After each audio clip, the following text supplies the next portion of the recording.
Bloomberg Audio Studios. Podcasts, radio, news. This is the Bloomberg Surveillance Podcast. I'm Jonathan Ferro, along with Lisa Abramowitz and Anne-Marie Hordern. Join us each day for insight from the best in markets, economics and geopolitics. From our global headquarters in New York City, we are live on Bloomberg Television weekday mornings from 6 to 9 a.m. Eastern. Subscribe to the podcast on Apple, Spotify or anywhere else you listen. And as always, on the Bloomberg Terminal and the Bloomberg Business app. What does this mean for the FX market and the US dollar? Innes McFee of Oxford Economics writing the following. Although the near-term challenges to the dollar's dominance have risen recently, we think they're still relatively limited compared to the seismic shift needed for the global economy to switch to another principal currency. Innes joins us now for more. Innes, welcome to New York. It's good to see you. Thanks, John. Let's get to this call. Why are you a little bit more constructive on the dollar, at least from this perspective? Well, I think, John, what we're seeing is a lot of cyclical pressure on the dollar. Clearly, the impact of tariffs and now oil as well is sort of stagflationary at the margin for the US, whereas it's more straightforwardly disinflationary for the US.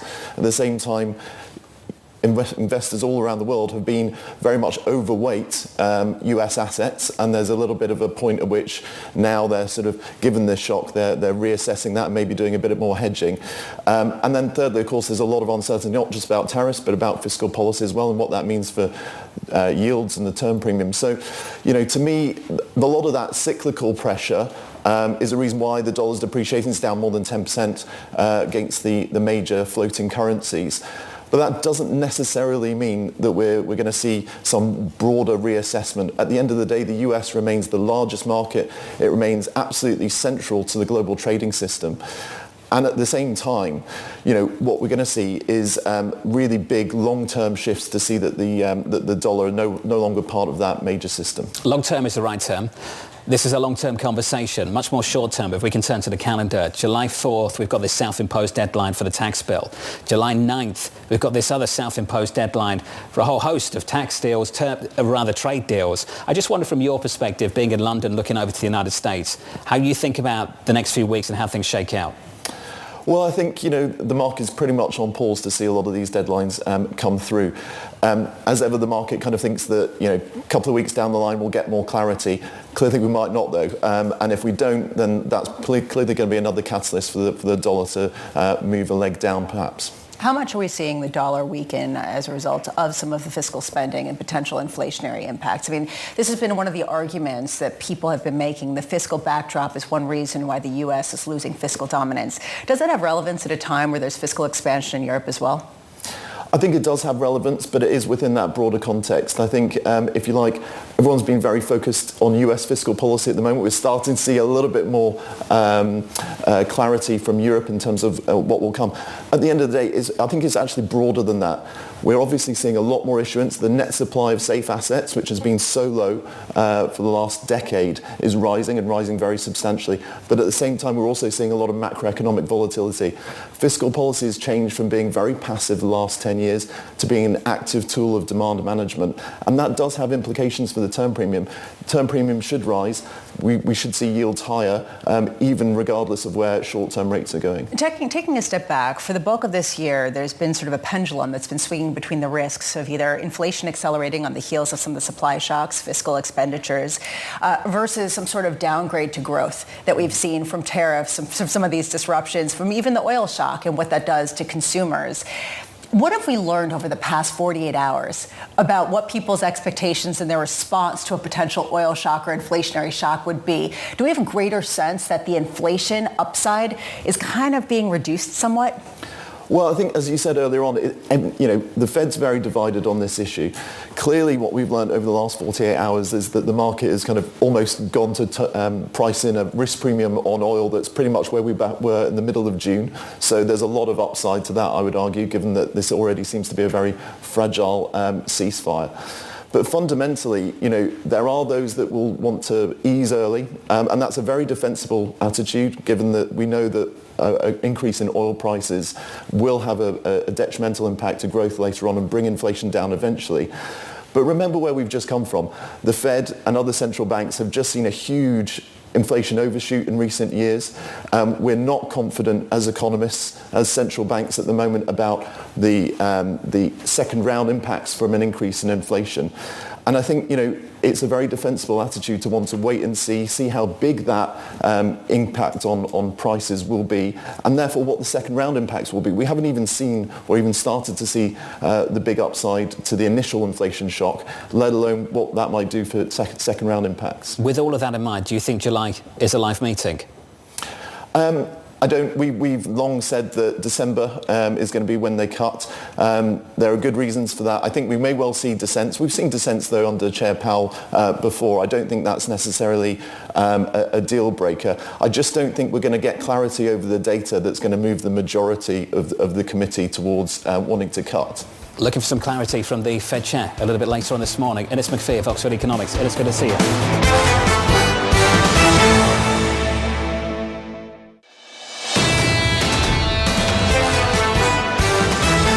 Joining us now is the Congressman French Hill of Arkansas, chairman of the House Financial Services Committee, which the Fed chair will be testifying before later on today. Congressman, welcome back to the programme, sir. Always good to hear from you. I'm going to start with a slightly provocative question. I'm paraphrasing here. Do you plan to work over this very dumb, hard-headed person a little bit later this morning? Well, Jonathan, it's great to be with you. We look forward to having Chair Powell before the committee this morning. And I think he'll face questions on his outlook for inflation and therefore what his views are about rate cuts coming forward. I think that's the important issue of the day. But he'll also probably be complimented by members because the Fed has recently taken decisions to get out of some of the environmental social governance groups that they were involved in around climate change, something that House Republicans have never thought the Fed should be involved in over the past few years. We want them focused on price stability, number one, and number two, we want them focused on a safe and sound banking system. We thought that was a distraction. So we've got monetary policy and then we've got bank regulation. So, Congressman, let's start with the monetary policy first. As you're aware, and as I implied with that first question, the White House is really ramping up the pressure on the Fed chair. Do you worry that the chair starts to become more worried about the optics of cutting interest rates than focused on the data that might justify them? I really don't, Jonathan, because since World War II, we've seen pressure from presidents on Fed chairs, but we've seen the Fed chairs and the Board of Governors try to be data-driven in their decisions. And of course, they've made mistakes over that period of time, which is while the Fed is a creation of Congress and I believe strongly in an independent monetary policy, it's also true to recognize that they're not immune from criticism. So there's a debate, and you've already seen that debate shaping on the Open Market Committee itself with the comments from Governor Waller and Governor Bowman. Congressman, would you be willing or would you support the idea of nominating someone to be the next Fed chair soon so that they can have an outsized influence over the committee? I think it's my, base case assumption that Chairman Powell will serve out his term and President Trump will make a determination on who he thinks should be the next chair at that time. Well, just the reason why I ask this is because some people have speculated that that's what's going to happen. We have heard from this administration that they are going to consider potential future candidates. And there's a lot of speculation that Chris Waller and Michelle Bowman are kind of in the running and trying out. I mean, how much would you like to see some of this noise taken away from the real debate, which is what is the predominant risk to markets? Is it potential weakening or is it inflation?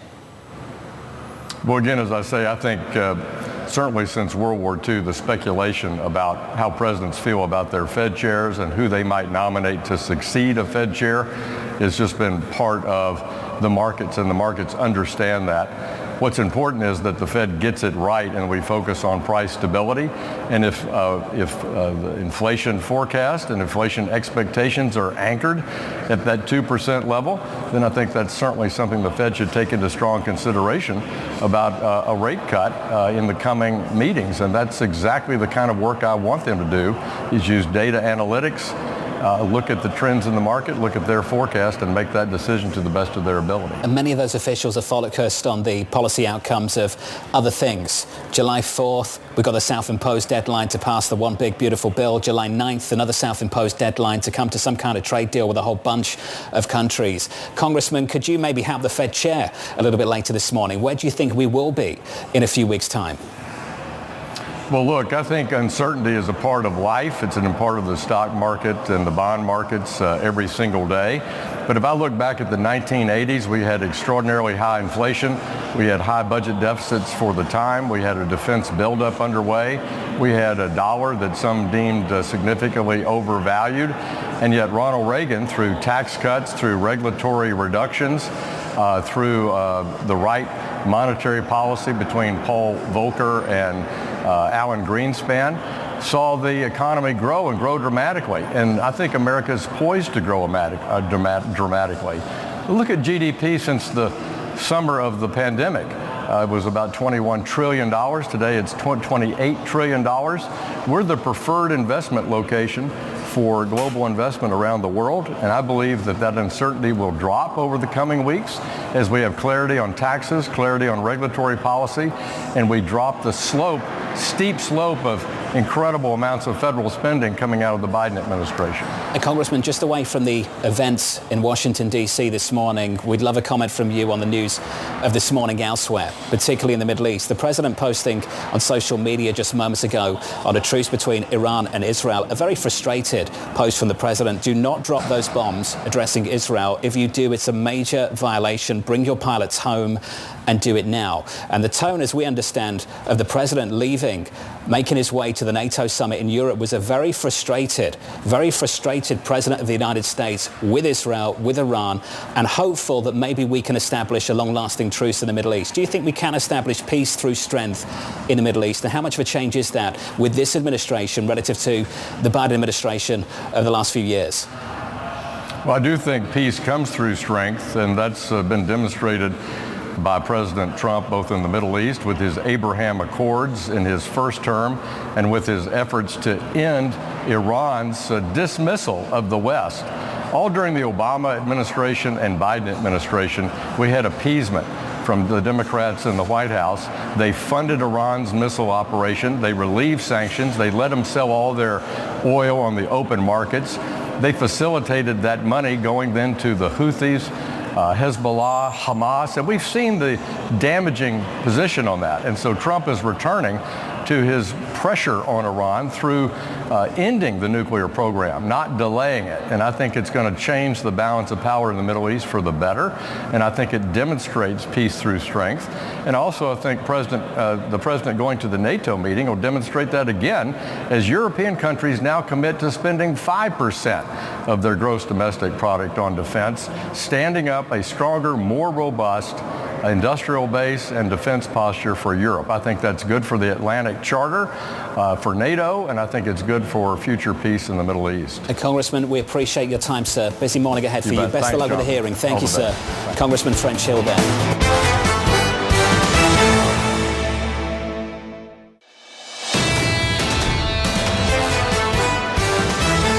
Here's the latest this morning. President Donald Trump lashing out at Israel and Iran. The president accusing both sides of violating a ceasefire agreement to end nearly 2 weeks of fighting between the two nations. Joining us now is the retired Lieutenant General David Deptula.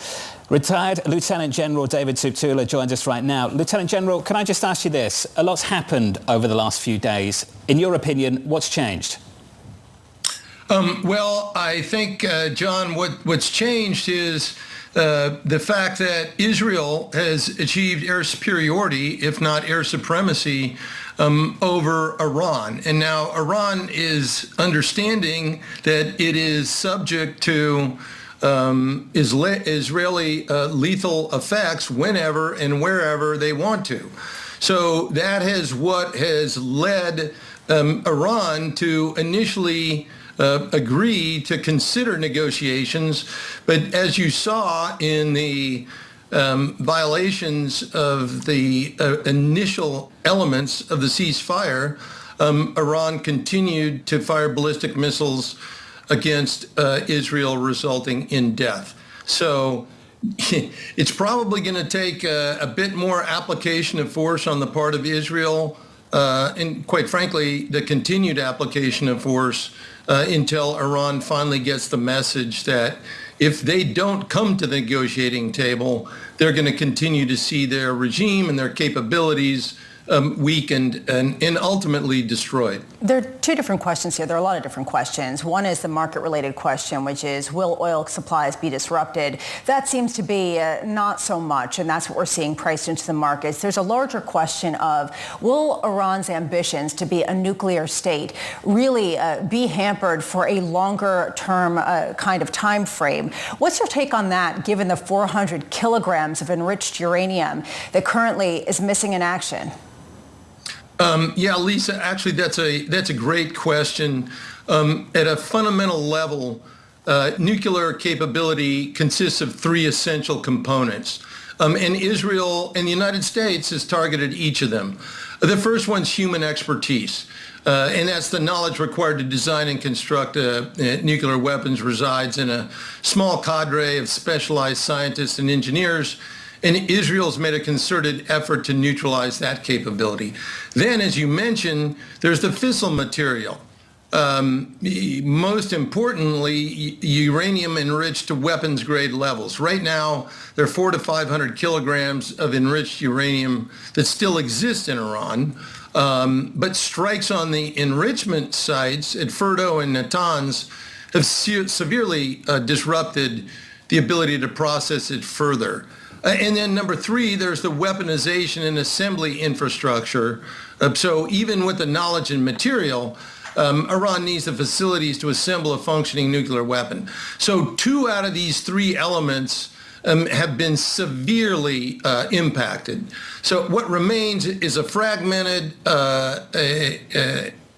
element, if you will, but it's hardly the foundation for a viable nuclear weapons program. So I think you've seen Israel and the United States cripple Iran's operational nuclear capability, but obviously there's the potential to reconstitute. There's a question about deterrence when it comes to Iranian nuclear ambition. It's also deterrence on a global scale heading into NATO. What's your sense of whether this action by the United States acts as a deterrent or not to other states that might be contemplating nuclear status or incursions into other areas around the world? Well, I think it's an excellent point, and I think part of the benefit of what President Trump did is not only, and what I'm talking about is with going forward with the B-2 attacks against these processing facilities. First, while that set back Iran's potential to develop a nuclear weapon, it was fundamental to restoring U.S. credibility on the world stage. We've seen, and we can spend a lot of time talking about this, but the disastrous withdrawal from Afghanistan and then seeing the U.S. being deterred by Putin, what this action did was, hey, look, the United States now acts behind its words. It just doesn't talk and take no action. So I think that will have an impact with respect to not just our potential adversaries, but our allies alike. Lieutenant General, always appreciate your time, sir. Thank you for making a few minutes for us this morning. Thank you. The retired Lieutenant General there, David Deptula.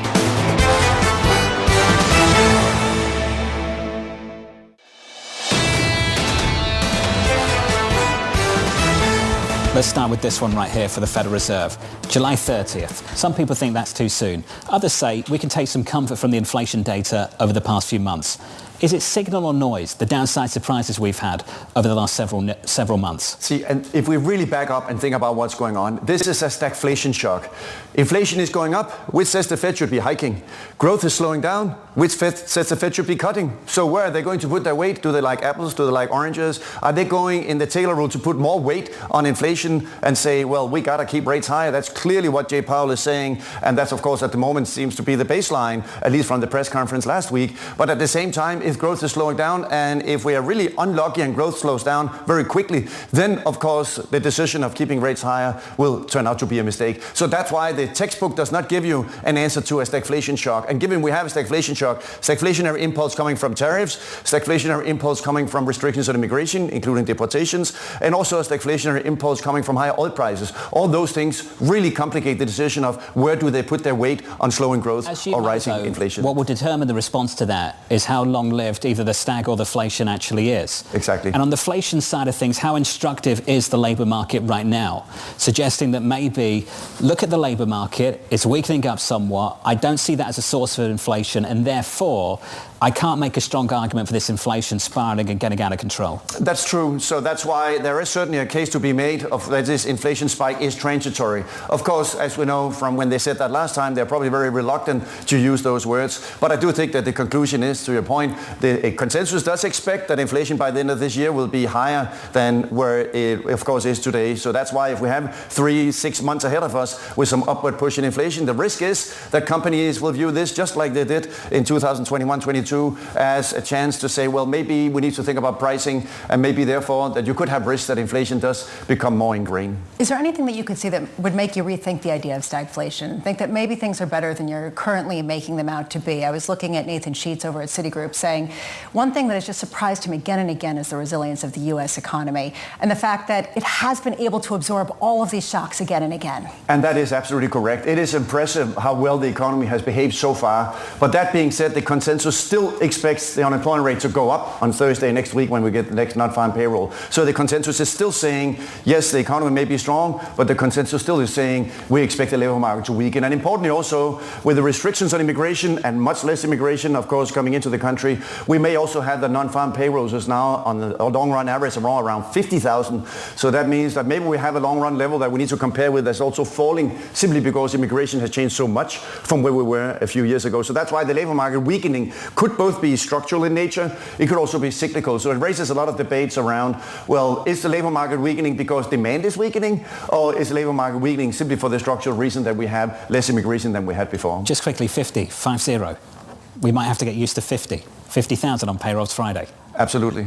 Because if you take the demographics, remember there was the paper by Watson and Edelberg from the Hamilton Project that they basically showed at Brookings that under Biden we had strong immigration that meant that non-farm payrolls was roughly around 200,000 every month. Yep. But now we have literally border encounters are really running at a basically zero rate, and at the same time we have deportations, of course, running at an annual rate roughly around 1 million people to be deported by the end of the year. All that means the labor force is shrinking. That means that the number of jobs created in the economy is going to be dramatically lower. Torsten, always thought-provoking, always enjoy catching up with you. Thank you, sir. Torsten Slok there of Apollo.